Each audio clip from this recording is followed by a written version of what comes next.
কার উসিলায় সিন্নি খাইলো, মোল্লা চিনল না, ঠিক না? তা বলবে ওয়ানুকাদ্দিবু বিয়াউমিদ্দিন, আমরা আখিরাতকে বিশ্বাস করতাম না, আখিরাতকে বিশ্বাস করতাম না, এখন দেখি আমরা ওই জায়গার মুখোমুখি হয়ে গেছি। ওই সময় যারা জাহান্নামে যাবে, মানুষ বলবে ইয়াকুলু ইয়া লাইতানি কদ্দামতু লিহায়াতি। আল্লাহু আকবার। ফায়াউমাইযিন লা ইউআযযিবু আযাবাহু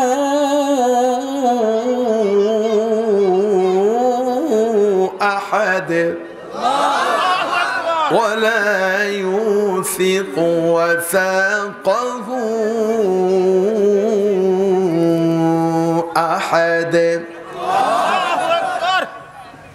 জাহান্নামে যারা যাবে তারা বলবে হায় হায়, আজকের এই দিনের জন্য যদি আগাম কিছু আমি পাঠিয়ে দিতাম।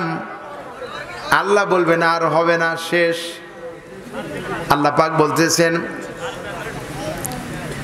فَيَوْمَئِذٍ لَّا يُعَذِّبُ عَذَابَهُ أَحَدٌ। আজকে তোমাকে এমন শাস্তি দেওয়া হবে, এমন ফাঁসি কার্যকর করা হবে, এমন ভাবে তোমাকে আযাব দেওয়া হবে, দুনিয়ার কেউ তোমাকে এত আযাব দেয় নাই। এই কোরআন শরীফের সূরা ফজরের মধ্যে আছে, আছে না নাই? এমন শাস্তি দেওয়া হবে, দুনিয়ার কেউ তোমার এমন শাস্তি দেয় নাই। আর এমন ভাবে তোমাকে আজকে গ্রেফতার করা হবে, এমন ভাবে বাঁধা হবে যা দুনিয়ার কেউ তোমারে বাঁধে নাই। আল্লাহু আকবার বলেন। আজকে মুরব্বী মানুষ, নিরপরাধ মানুষ বিপদে পড়লে যে সবার আগে যায়, আমরা দেখেছি আপনার সীতাকুণ্ডে অগ্নিকাণ্ডে মানুষ মারা গেল, লক্ষ লক্ষ টাকা দিয়েছেন। সিলেটে, হবিগঞ্জে, মৌলভীবাজারে যেই বিশাল টর্নেডো বন্যা হয়ে গেল, সেখানে কোমর পানি না, ডুবা পানিতে সাঁতার কেটে মানুষের দ্বারে দ্বারে ক্ষুধার্ত মানুষের ঘরে ঘরে খাবার পৌঁছে দিয়েছেন। এবং তিনি এমন একটি দলের নেতা, তিনি বলেছেন আল্লাহর কসম এগুলি আমার টাকা নয়, এখানে টাকা আছে রিকশাওয়ালার, এখানে টাকা আছে ভ্যানওয়ালা, এখানে টাকা আছে কৃষকের, এখানে টাকা আছে শ্রমিকের, এখানে টাকা আছে ব্যাংকার, শিক্ষক, সাধারণ মানুষের, সকলেই সহযোগিতা আমি ওদের পক্ষ থেকে করতেছি। আলহামদুলিল্লাহ। আমরা শোনা মাত্রই আমাদের চেইন অফ কমান্ড আছে, আমরা জানি ঘাও হয় যেখানে মলম দিতে হয় সেখানে। আমরা যদি আমাদের আয়ের 5 ভাগের 1 ভাগ দিয়ে দেই, আমরা জানি আমাদের এই টাকা আখিরাতে জমা, ঠিক কি না? আমাদের টাকা চলে যায়, জায়গা মতো চলে যায়। আলহামদুলিল্লাহ বলেন। আলহামদুলিল্লাহ। 31 জন না 71 জন অমুসলিম তাদের তীর্থযাত্রা গিয়ে পানিতে ডুবে মারা গেল। প্রত্যেক ব্যক্তিকে 30,000 করে টাকা দিল। ক্ষমতায় ছিল না, ক্ষমতায় কোনোদিন যায়নি, শুধুমাত্র একটা দলের নেতা হওয়ার কারণে এই টাকাগুলি দিতে পারলো, ঠিক কিনা? এমন ব্যক্তিকে ডান্ডা বেড়ি লাগানো হলো। আমি কার কথা বলতেছি আমি নিজে জানি কিনা, আপনারা জানেন কিনা জানি না, আপনারা বুঝলেই হলো। কোন সাধারণ মানুষকে, একজন নিরপরাধী মানুষকে অপরাধী বানাইয়া তোমরা আমরা ডান্ডা বেড়ি লাগাবো, যত শাস্তি দিব আল্লাহ সাবধান করে দিলেন, ওয়ালা ইউসিকু ওয়াসাকাহু আহাদ। আল্লাহ রাব্বুল আলামিন এমন ভাবে তোমাদেরকে গ্রেফতার করবেন, এমন ভাবে বাঁধবেন যা দুনিয়ার কেউ তোমাকে এমন ভাবে বাঁধতে পারে নাই, কেউ বাঁধে নাই। সাবধান করে দিলেন কে? আল্লাহ। এই জন্য ইবাদত হবে কার? আল্লাহ। আলাম আহাদ ইলাইকুম ইয়া বানি আদম আল্লা তা'বুদুশ শাইতান ইন্নাহু লাকুম আদুউম মুবিন। হে বনি আদম, আমি কি তোমাদেরকে তাগিদ করিনি? খবরদার তোমরা কেউ শয়তানের ইবাদত করো না, নিঃসন্দেহে শয়তান তোমাদের প্রকাশ্য দুশমন। দেখেন এ মর্মে বনী ইসরাইলের 3 ব্যক্তির কথা আমি আপনাদের সামনে বলতে চাই। বনী ইসরাইলের 3 জন ব্যক্তি ছিলেন। আল্লাহ রাব্বুল আলামিন এই 3 ব্যক্তিকে পরীক্ষা করার জন্য ফেরেশতা পাঠিয়ে দিলেন। 3 ব্যক্তি, প্রথম ব্যক্তি হলো কুষ্ঠরোগী। কি বলেন তো? কুষ্ঠরোগী। ফেরেশতা তার কাছে অবতীর্ণ হলেন। ফেরেশতা আগমন করলেন এবং প্রশ্ন করলেন, তুমি কি চাও? তুমি আমার কাছে যা চাইবে, তুমি কি পছন্দ করো আমাকে বললে তোমার পছন্দনীয় কাজটা হয়ে যাবে। আল্লাহ পাঠাইছেন, বিষ হবে কথা। ফেরেশতা চলে গেছে কুষ্ঠরোগীর কাছে, বলছে তুমি কি পছন্দ করো? বলতেছে আমি সুন্দর চামড়া পছন্দ করি, চামড়া ভালো না তাই বিয়ে করতে পারি না। আছে না নাই? আছে। রুগীকে কেউ বিয়ে করে নাকি? মেয়ে মনে করবে, মাইয়ার বাপ মনে করবে ওরে সব বোনাস, আমার মেয়ের ওর কাছে দিয়ে নষ্ট করবো না। এখন এটা কিন্তু ওখানে নাই, এটা আমি একটু বাড়াই পাশে বললাম আর কি, ব্যাখ্যায় বলেছি। এখন কুষ্ঠরোগী বলছে আমি সুন্দর চামড়া চাই। সুতরাং ফেরেশতা বললেন ঠিক আছে। ফেরেশতা তখন তার মাথায় হাত বুলায় দিয়েছেন, এইভাবে হাত বুলায় দেওয়ার সঙ্গে সঙ্গে চামড়া ভালো হয়ে গেছে। এবার ফেরেশতা বলতেছেন তুমি আমার কাছে কিছু চাইতে পারো, যা চাইবে তাই দিয়ে দেওয়া হবে। তাই নাকি? তাহলে আমাকে একটা উট দাও। ফেরেশতা তাকে 10 মাসের গর্ভবতী একটা উট দিয়ে দিয়েছেন এবং এই উট দিয়ে তিনি বিদায়। গর্ভবতী উট দিছে, ওকে যুগের যুগ থাকবে না বাচ্চা হবে?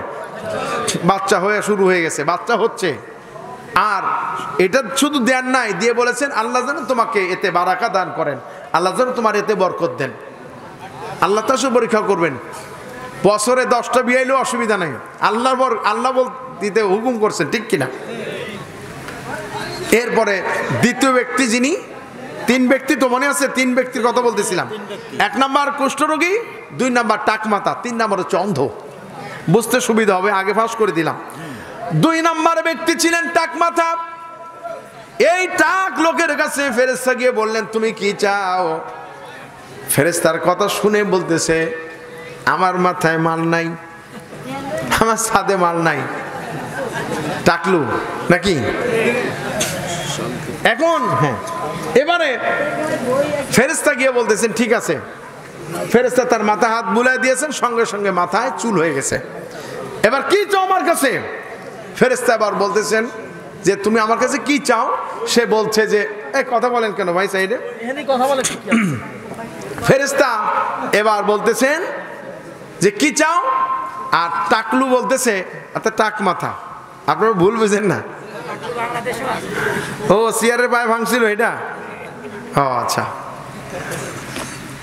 চেয়ার মানে বুঝেন তো। এখন বলতেছে যে তুমি কি চাও আমার কাছে? সে বলতেছে আমাকে গরু দেন।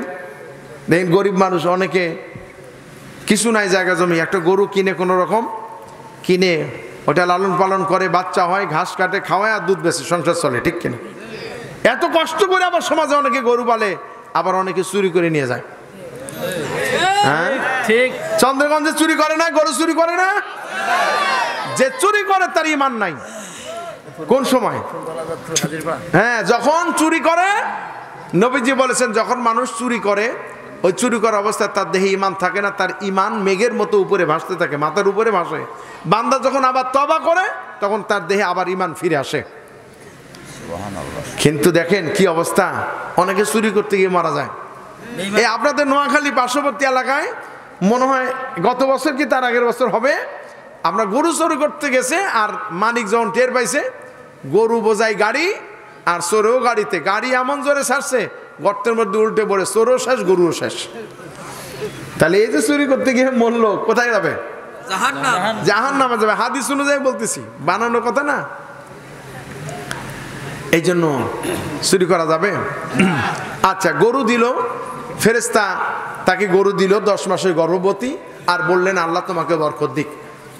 বরকত শুরু হয়ে গেছে, বাচ্চার পর বাচ্চা হচ্ছেই হচ্ছে। 3 নম্বর ব্যক্তির কাছে গেলেন, অন্ধ ব্যক্তি। তার কাছে গিয়ে বলতেছেন কি চাও আমার কাছে? এবার অন্ধ ব্যক্তি বলতেছেন আল্লাহ আমার দেহ সব ঠিক দিয়েছেন, শুধু চোখটা না থাকার কারণে দুনিয়া দেখি না, আল্লাহর কালাম আমি দেখতে পাই না, আল্লাহ সৃষ্টি জগৎ আমি দেখতে পাই না, দয়া করে আমার চোখটা যদি ভালো হতো আল্লাহ ভালো করতেন। ফেরেশতা তার চোখে হাত বুলাই দিলেন, সঙ্গে সঙ্গে চোখ ভালো হয়ে গেল। বলেন সুবহানাল্লাহ। এরপরে ফেরেশতা বলছেন কি চাও আমার কাছে? তিনি বললেন আমাকে ছাগল দিলেই হবে। তাকে ছাগল দেওয়া হলো, গর্ভবতী 10 মাসের একটা ছাগল।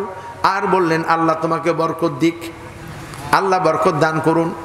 এইভাবে ফেরেশতা তিনজনকে 3টি উপকরণ দিয়ে দোয়া করে চলে গেলেন। দীর্ঘদিন পরে আল্লাহর হুকুমে আবার ওই 3 ব্যক্তির কাছে ফেরেশতার আগমন হলো। কিন্তু ফেরেশতার মতো আসেননি, তিনি এসেছেন ভিক্ষুক বেশে। প্রথম ব্যক্তি কে ছিল বলেন? কুষ্ঠরোগী। তাকে কি দেওয়া হয়েছিল? ওট। এই ওটালা লোকের কাছে এসে বলতেছে ভাই আমি মুসাফির মানুষ, আমি পথ চলতে পারি না, মেহরবানি করে একটা উট যদি আমাকে দিতে, তোমার তো অনেকগুলো উট আছে, তাহলে আমার জন্য একটু উপকার হতো। কেন তোমাকে দেব উট? কেন দেব? আমার উট তোমাকে দেব কেন? মানে আমি চাচ্ছি আর কি, যদি আমাকে দিতেন ভালো হইতো, কখনোই তোমাকে দিব না। তখন ফেরেশতা বলতেছে যে ভাই তুমি কি ওই ব্যক্তি না? তোমার আগে কিছুই ছিল না, তুমি কুষ্ঠরোগী ছিলে? আরে বেটা এটা আমার বাপের স্বপ্ন, আগে আমি স্বপ্ন দেখতাম, যে ওরা দেখে আমার বাপের উত্তরাধিকারের সূত্রে পাওয়া, এটা আমার বাপের জিনিস। আসলে কি ওর বাপের? ওরা যাই কয় এরা তাই বলে, আমার বাপের জিনিস। এবার ফেরেশতা কায়দায় ফেলে দিছে। কি বলতেছি ফেরেশতা বলবো? ফেরেশতা আবার বলছেন যদি তুমি তোমার কথা সত্যবাদী হয়ে থাকো তাহলে আমি আল্লাহর কাছে দোয়া করি আল্লাহ রাব্বুল আলামিন যেন তোমার আগের মতো বানাইয়া দেয়। ফেরেশতার কথা আল্লাহ পরীক্ষার জন্য পাঠাইছে, আর না হয়ে পারে আগের মতো হয়ে গেছে। আগে যা ছিল তাই বিশ্বাস হয়? আল্লাহ আমাদের গাড়ি দিলেন, বাড়ি দিলেন, প্রভাব দিয়েছেন, প্রতিপত্তি ক্ষমতা দিলেন, নেতৃত্ব দিলেন। আল্লাহ যদি ইচ্ছা করেন একটা থাপ্পড় দিয়ে ক্ষমতা থেকে নামাই দিতে পারেন আমাদেরকে। আমাদের ক্ষমতা মানে আমার অর্থ সম্পদ, গাড়ি বাড়ি সব ধ্বংস হয়ে যেতে পারে, ঠিক কিনা? আল্লাহ আমাদের মাফ করুন, বলেন আমিন। এবারে 2 নাম্বার ব্যক্তির কাছে গেলেন। ওই লোকটা কে ছিল বলেন? এই হ্যাঁ রে, এক টাকলার বক্তব্য শুনছিলাম, মাঝে মধ্যে ওকে মসজিদের মেম্বারে টুপি টুপি দিয়ে সুন্দর সাদা পাঞ্জাবি সুন্দর করে বসে থাকে, ঠিক না? সেখানে গিয়ে একরকম কথা, আবার যখন মন্দিরে যায় তখন গিয়ে বলে বাংলাদেশের রাষ্ট্রধর্ম কইছিল না, বলছিল। আমি দেখলাম যে হঠাৎ করে চেয়ারের পা ভেঙে গেল, ঠিক না? আর চেয়ার পাইছে? ওই চেয়ার ঘুরে পাইছে? আবারও চেষ্টা করছিল, পাই নাই। এবার ওই টাক মাথার কাছে ফেরেশতাকে বলতেছে ভাই আমার গরু দাও না একটা। আমার গরু তোমারে দিব কেন? দিলে কি